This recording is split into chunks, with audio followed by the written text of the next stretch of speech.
Today I'm going to show you how to do atayef. Atayef is a Middle Eastern dessert that resembles pancakes, but not any simple normal pancakes, but they are stuffed pancakes. We stuff them with cheese or walnuts or any combination of fillings that you can imagine. Traditionally they are filled with cheese or walnuts. I'll show you first how to do the simple syrup that we will need for this recipe, and then the dough itself, the pancake themselves, and the filling. Let's get started. We'll start the recipe with making the simple syrup. I'll show you here. I have a pot that is empty. I normally do about 2 cups of syrup because I like to keep syrup in my pantry for other uses at times when we feel like having something good. I have 2 cups of sugar here. I will add to it 1.5 cups of water,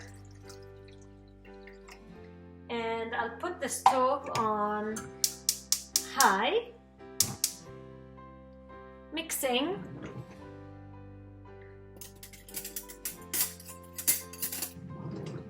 a little bit for the sugar to dissolve a little bit in the water.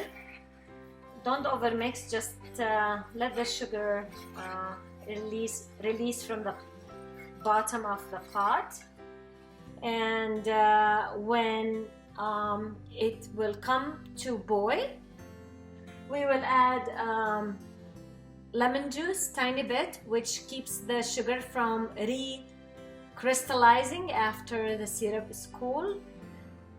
And we also can add flavoring. You can add vanilla, you can add any other brandy, or I will use also Middle Eastern flavor here, which is the extract of orange blossom. I will put just a drop.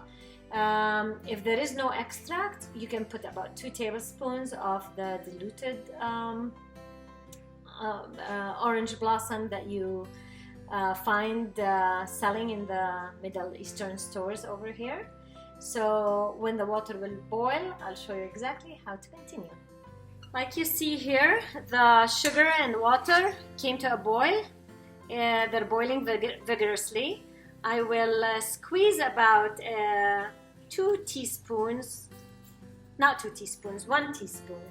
1 teaspoon of lemon juice into this, and like I said, it's to avoid the syrup to crystallize, and we'll let it boil for about 3 to 4 minutes, depending how thick or thin we want the syrup.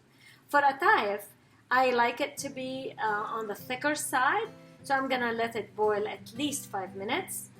I'll let you know how long it's gonna take until I get the right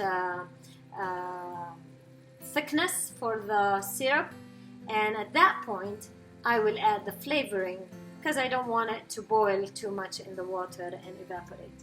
I will be adding, as I said, the orange blossom extract. We are 7 minutes in. This is the time that I'm gonna add just a drop of this extract, and turn off the stove, mix, and let it cool down.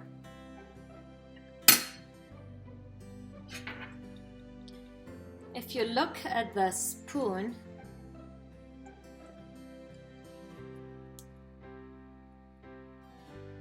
I don't know if you can see that I can make a line with my finger. So this is the thickness that I need. This is thicker than normal syrup, but I like it this way for the atayef. Time to make the dough, pancake dough, atayef dough. I use 1 cup of semolina, 1.5 cups of all-purpose flour, 1 teaspoon baking powder, 1 teaspoon yeast, 2 tablespoons simple syrup, And I like to flavor my dough with a little bit mahlab, which is a Middle Eastern flavoring spice that I grind. It's called mahlab, makhlepi. I have used it before in my Greek Easter bread, but I think it adds a great flavor. So I use about a teaspoon of that into this mixture. Now the semolina is the very fine one. I'll show you. Not the thick farina, it's semolina. Just making sure. So 1 cup of that, 1.5 cups of flour, a teaspoon of this flavor, which you can omit, mahlab, teaspoon of baking powder, teaspoon of yeast, and I like always to add a touch of salt, just a touch. Now I'll mix the dry ingredients first to bring them together. Now into this mixture, I will add 3 cups of water, warm water. I will add it to the dry mixture slowly so it doesn't lump, and I will also add at the end the 2 tablespoons of syrup. The syrup is it creates much nicer color, so it gives them that, you know, caramelized color, I guess. So I like that. I will be starting to add the water slowly.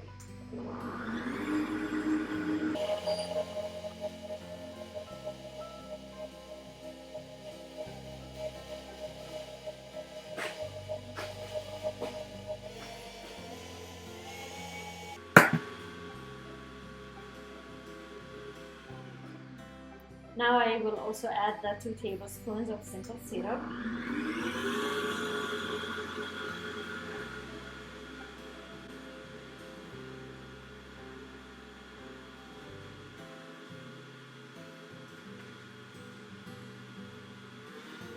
Here it is. I achieved a smooth, very liquidy kind of dough. See, it's thin pancake.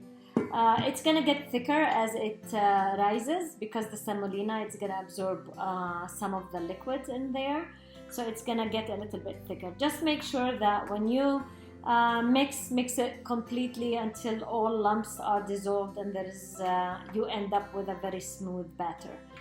Now this I'm gonna cover and put it in a warm plate.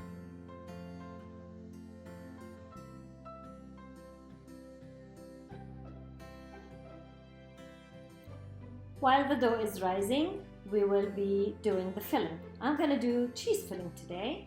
I'm using Casero cheese. It's 20-ounce package. I have put it in the freezer for overnight for me to be able to crumble it much easier than fresh, not frozen cheese. So I open it, put it in a bowl, and I'll just show you how with my hand I just break it, and it's easily gets crumbled because it was frozen. If it wasn't frozen, I will have to slice it, and then I have slices of cheese, which is gonna ruin the shape of the folded pancakes, atayef that I'm making. So this way, I guarantee that the cheese is completely fine, and it's gonna work better.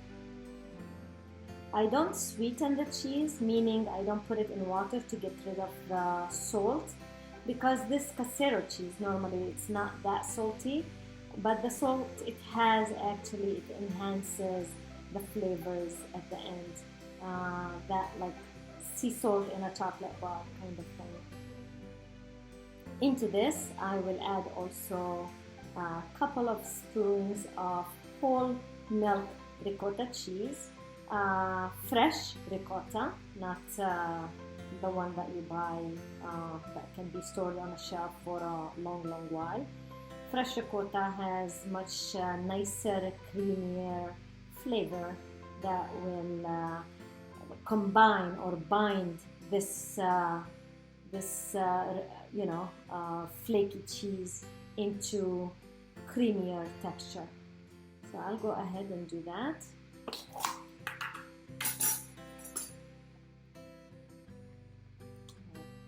One, two big heaping tablespoons, and this is not really chemistry like any other baking. It's up to you and the things that you want to achieve from the flavor. So use your taste buds and common sense and do it the way that you like it to do. The ricotta doesn't really add much flavor, it just combines the cheese together. For flavoring, I will add also cinnamon. I like to do that. I have a teaspoon of cinnamon. I'll put it, mix, and see if I need more.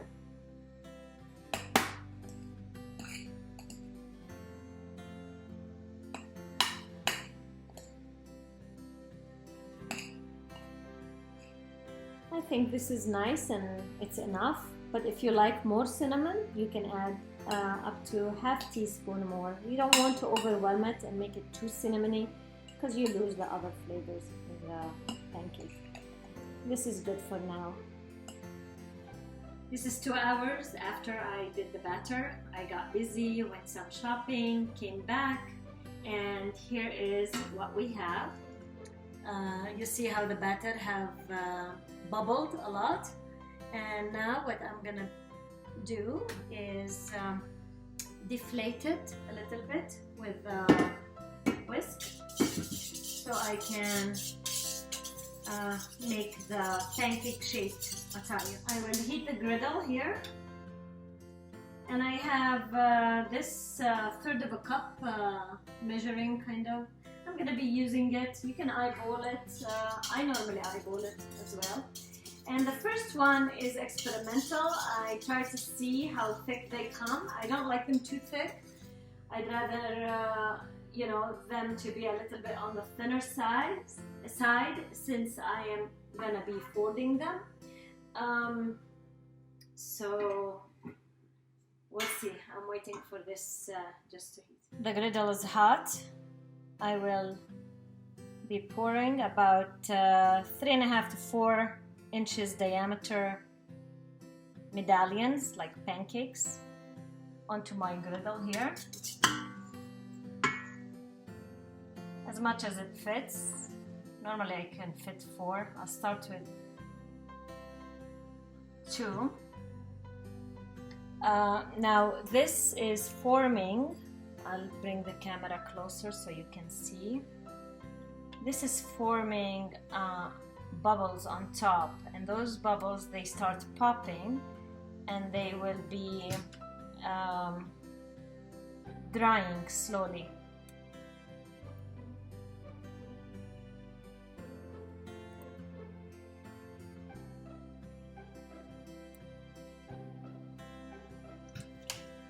See how here this section is more wet, this is drying. Now I'm waiting for the whole thing to dry out.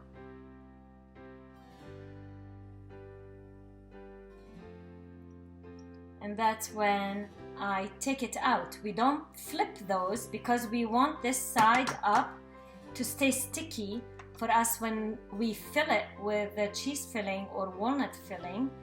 The edges will stick together and it's going to continue to cook while we bake or fry. I'll show you how it looks at the bottom as well, like this. So this is one. I have another one here that have dried. This is a little bit better. you know that the first one normally or two, they are not as perfect as the rest until you adjust the heat and everything, but it needs to be like this, like an English muffin kind of look. I'll show you. This is the flip side, and this is the side how it looks from the top. And it shouldn't be too thick, so when you fold it, it doesn't become too bulky. We want them neat and dainty. I'll finish those and then I'll show you how to fill them as soon as they get cold, of course. They need to cool down completely before we start filling. Time to fill the atayef. I just want to show you how they look. This is one side and this is the other side. See this? And just like this. And now each one of those we will be filling with the choice of the fillings. I really like cheese, so most of them I make them cheese because my family and I, we love the cheese filling. And you can see, you know, until it's full, and when you close it, you don't want it to be breaking the atayef apart, and you just pinch just like that and it sticks. See, even on my fingers there is some of the dough inside. It's sticky, which is good. That's what you want. You want the atayef to stick and become like this. It's very pliable, very soft and nice. It doesn't break. It's really nice. And now I will do that with the rest of them, and then I'll show you how to fry them or bake them. Even the baking part, which I do, is not dry. It's as good as the frying, because if you ask people, would you like your atayef fried or baked, they will tell you fried, but they haven't tasted my baked atayef. I'll show you my secret. Let me fill the rest. I will also do, I did a little sample of walnut filling just for you to see. You know, this is great. It makes it vegan. And I have walnuts here, and I put some cinnamon, nutmeg and cloves according to your taste. And then I put a teaspoon or a little bit more of a teaspoon of syrup, that simple syrup that we did. So I make the spices stick on the walnuts, and they become like that.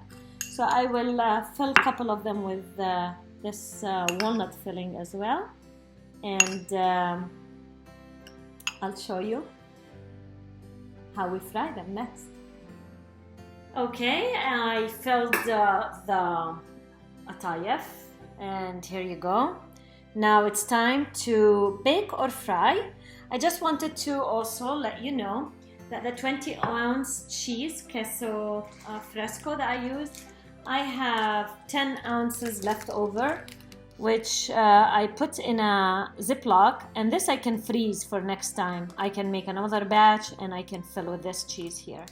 So for this batch, 10 ounces of the Queso Fresco is good. I don't normally measure when I cook. I just cook and bake. Now I'm measuring for you guys. Now let me show you.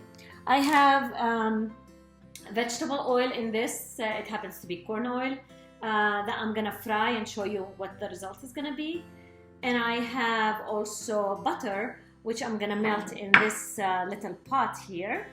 And I will be dipping one at a time in the butter, in the melted butter really quick, and then putting them in a Pyrex. And at that stage, when you're baking them, when you put them in the Pyrex, you can even freeze them for up to 2 or 3 months. And whenever you want them, you take them out, you let it sit on the counter until the Pyrex is not frozen, and then put them in a 350 to 375 degree oven. and they come out delicious as if you have done them like that minute. So that's the positive out of baking them. If you fry them, you have to eat them really fast because, you know, fried goods, it's like donuts. Donut the second day doesn't really taste as the first day. But let's try and do that. Time to fry a couple of them. I did the test with the bread, like I said in a previous video. I put a piece of bread to see if the oil is ready to fry, and when it boils and it floats, it means the oil is hot for frying. So I will put a couple of those in. The camera is a little bit far. I can't get it closer though. So you just, it takes less than a minute on each side. And when they are golden, just like this, it's time to take them out.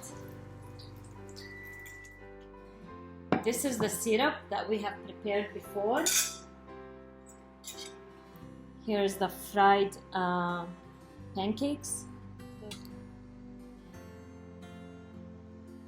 Syrup into the plate,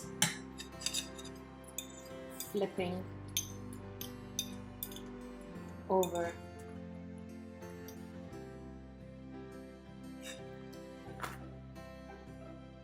Did you hear that?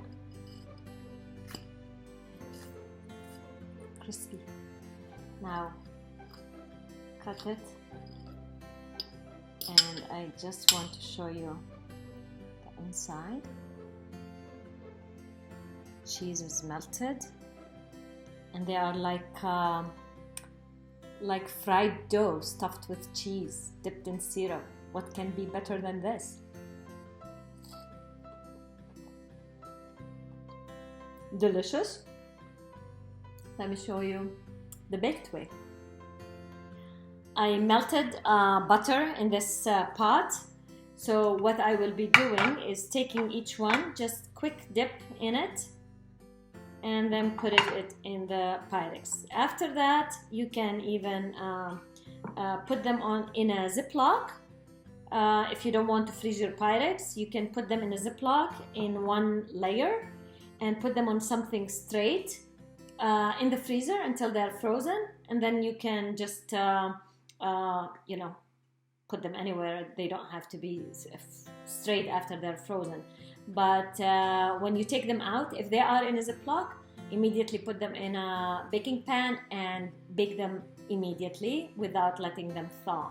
And that's gonna give you the better crisp and perfect texture for the Atayef.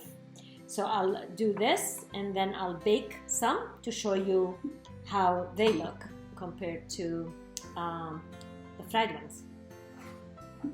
Here it is. I baked a couple right there. It's still very hot. It was sizzling. I waited until it cooled down a little bit so I can show you how it is. It's also crispy, and I want to cut it. It's really hot. The cheese is melted inside, and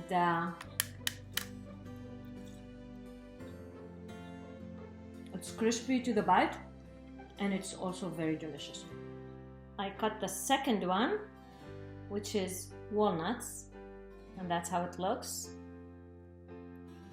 And it reminds me of Loukoumades, Greek Loukoumades, and they are even better than Loukoumades. So it's your choice. If you have a celebration that you need to prepare a lot of things and you want things out of the way, go ahead and do the baking method, because you can freeze them and bake them at the time that you need them. And if you don't, and you just need something really good right there and then, fry them, and you're gonna enjoy them as well. Have a great day, and see you in the next video.